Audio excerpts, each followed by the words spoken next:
Hello, it's Darren here. I'm in the shed. If you can hear us, I need to get myself a proper microphone, don't I? So you can hear us properly. Anyway, talking about potting on. Everybody has the different ways. Obviously, buying your own compost. You're potting on compost. There you go, that little creature. Obviously, when I make my own homemade compost, I do get them in there, and I don't want them because they'll end up eating my roots, so it goes outside for the birdies. Anyway, talk about potting on. So a lot of people direct sowing this in the soil prepared bed. I don't. I like to pot on because it gives us control of how my plants are going to turn out. And bear in mind, a lot of times, unless you prepare your bed with new compost or manure or whatever, it may not have nutrients in the soil for your plants. So anyway, so if you've ever seen us watching us doing the seeds, you know, I've got a particular system. It's easy for me. So I've got these. I've had these for absolutely years. I like them. I need to buy some new ones.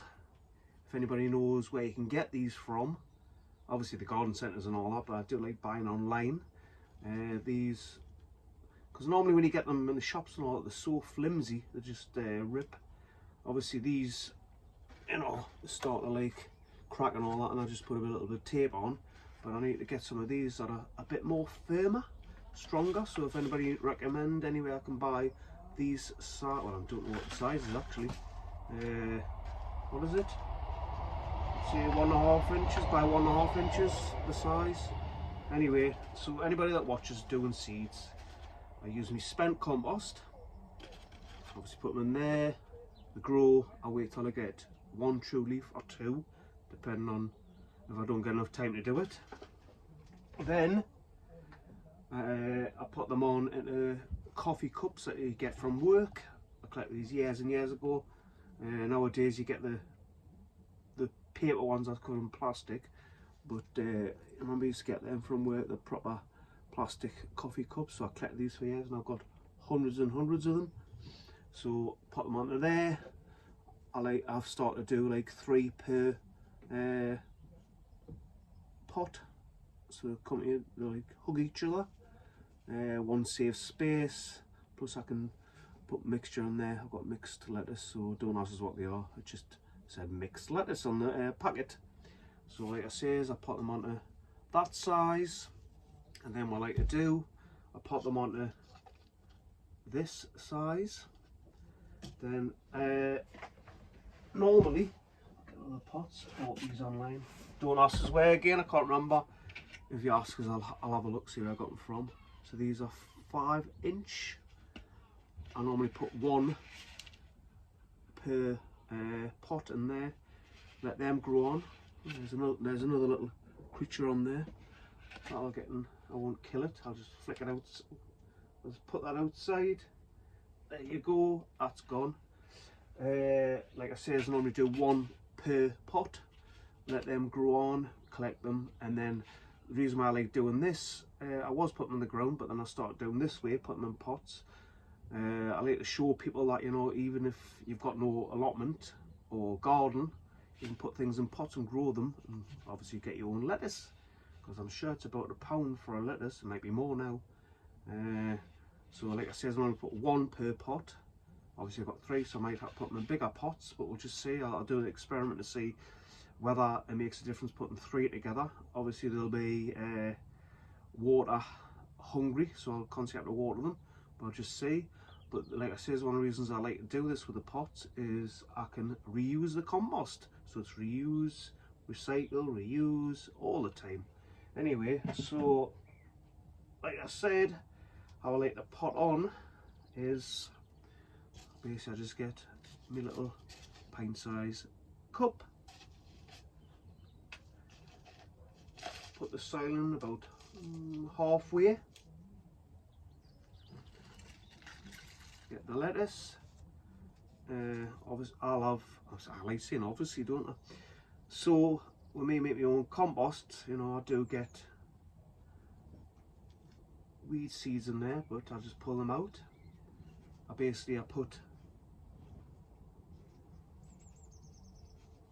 the coffee cup in there in the centre, and I just fill, because I don't want to disturb the roots. I used to do it where I would, like, you know, take them up there and they get disturbed, so it would shock the plants a little bit. So I don't want to do that. I'm pressing it round just to firm it up a bit.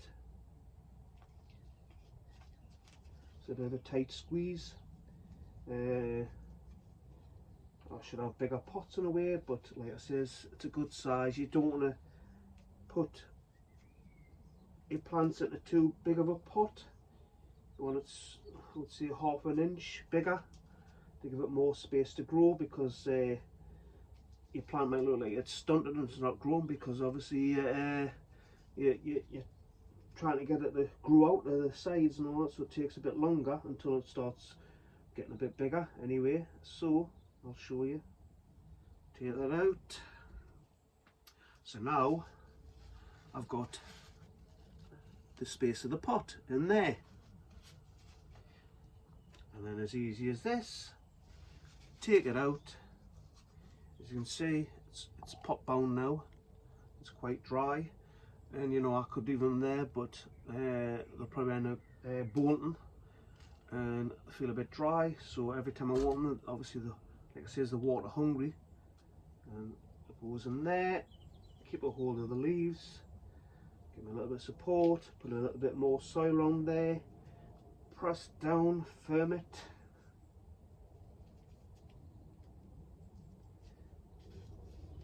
Up a little bit, and there you go, looking lovely.